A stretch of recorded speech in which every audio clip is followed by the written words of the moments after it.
From the battle zones of war-torn Lebanon and under fire with our Marines, Geraldo Rivera reports. It's got a tough, frustrating, often dangerous job to do. But after the action and in the bunkers, Geraldo brings those Marines... Bobby, I love you. I love you, miss you. A message from home.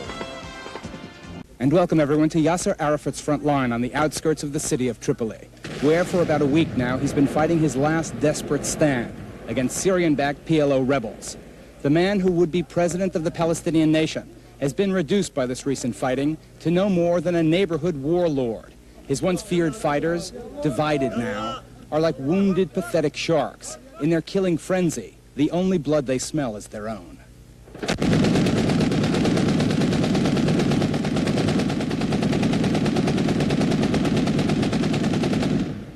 Will you be evacuated to save this city? You see, I have mentioned to them my decision that I'll do all my best to avoid any confrontation inside the city. Now near the end of the line. It was just 9 years ago when Arafat and the PLO seemed on top of the political world, working hard to shed the then accurate image of terrorist. Statesman Arafat was warmly received by much of the UN General Assembly. How ironic it was for me then to watch the remnants of his army being destroyed this week, not by his Israeli enemy, but by his own people, hardline Palestinian radicals who believe even his tentative gestures went too far down the road toward compromise and negotiation. There is perhaps no more eloquent testimony as to the desperate nature of Yassir Arafat's position right now than the identity of the soldiers who are holding his front line. Look at these children. These are kids. I mean, they look 10 years old. Just as we were leaving the front lines yesterday, a mortar exploded just 5 feet from us. We in the ABC crew were spared, but one of Arafat's boy soldiers was less fortunate.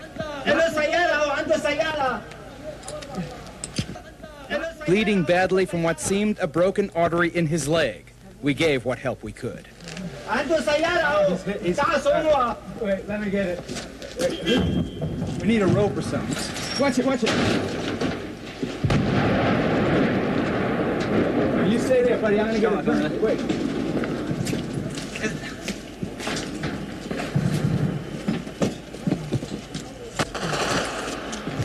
اللي عنده سيارة تعال هو له سيارة معه سيارة تعال حية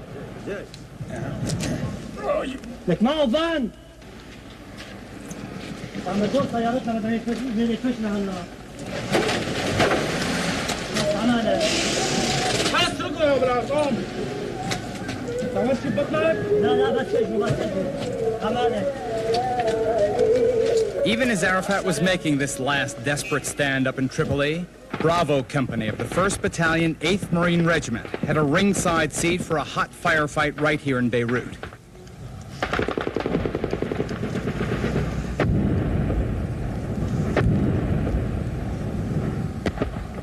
And when the anti-government forces fired on the Marines... Somebody over on the left, that is, on the roof. So keep your head down. The Marine sharpshooters fired right back, with effective results. Got one? Good. Because of this nasty, confusing little war, our guys have obviously been cut off from most direct contact with their families. So we thought we'd bring them some close-up messages from home. She's long more than she is round. But she laughs a lot when you talk to her. Staff Sergeant Robert Burdick has never seen his brand-new 3-month-old daughter Amanda until now.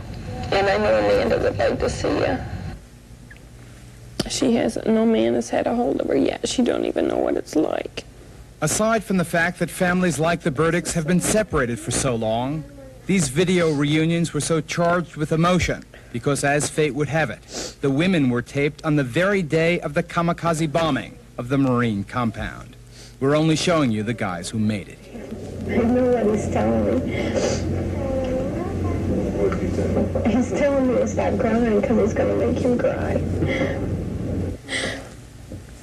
But I can't help it. I've only talked to him 2 or 3 times on the phone since he's been gone. And every time I start crying, it's been 3 months now since I've talked to him on the phone. And it's very hard. I just hope he comes home safe. And I hope it's not very long. Why don't you send a message back to your wife? Just look right at the camera. Just let him talk to her. Hi, hon. As you can see, I'm all right. You know, I love you, miss the kids. Looking forward to holding that little girl. Gunnery Sergeant Doug Hoffman seems a pretty stern-faced Marine. But watch what happens when his son Kyle shows off his Halloween pumpkin with a little help from Kathy, his mom. Say hi, Daddy. Say, see my pumpkin, Daddy? See my pumpkin, Daddy? Say, see my pumpkin, Daddy? See my pumpkin? Look up here and tell him. Say, see my pumpkin? See my pumpkin? Say, we're going to save it till you come home. We'll save it till you come home. Say, love you. Love you. Love you. I love you. Say, miss you. Miss you. So, how does it make you feel? Great. Real good. Makes me happy. I guess you miss him real a lot, huh? Miss him a lot. Like just about every other American, Sergeant Hoffman feels passionate anger over the slaughter of his comrades. But like the rest of us, he's also frustrated by the still unsolved mass murder. I want the people responsible. I don't want any, if they're not responsible, I don't want nothing to do with them. I just want the people responsible. So does the country. Unlike the Americans, the Israelis felt no need to pinpoint the people responsible for the suicide bombing of their headquarters last Friday. Within hours of that blast, we watched as Israeli jets blasted radical Palestinian positions in Syrian-held territory. But a similar American reaction is unlikely. Even though we obviously have the muscle, before retaliating, the administration is apparently waiting for a solid fix on exactly who did it. Most experts agree that the most likely suspects are one of the Islamic extremist groups, fanatical followers of the Ayatollah Khomeini. Are you allies with Imam Khomeini? Completely. Completely. He's our leader. He's our leader and the revolutionary man. And the history will speak many things about this man. Imam Khomeini or Amal or any other person never could be against the American people, perhaps against the American government. It should be noted that this man's organization, called Amal, is relatively moderate when compared with some of the others. Amal vigorously denies any involvement in the massacre, although they do admit to occasionally shooting at the Marines.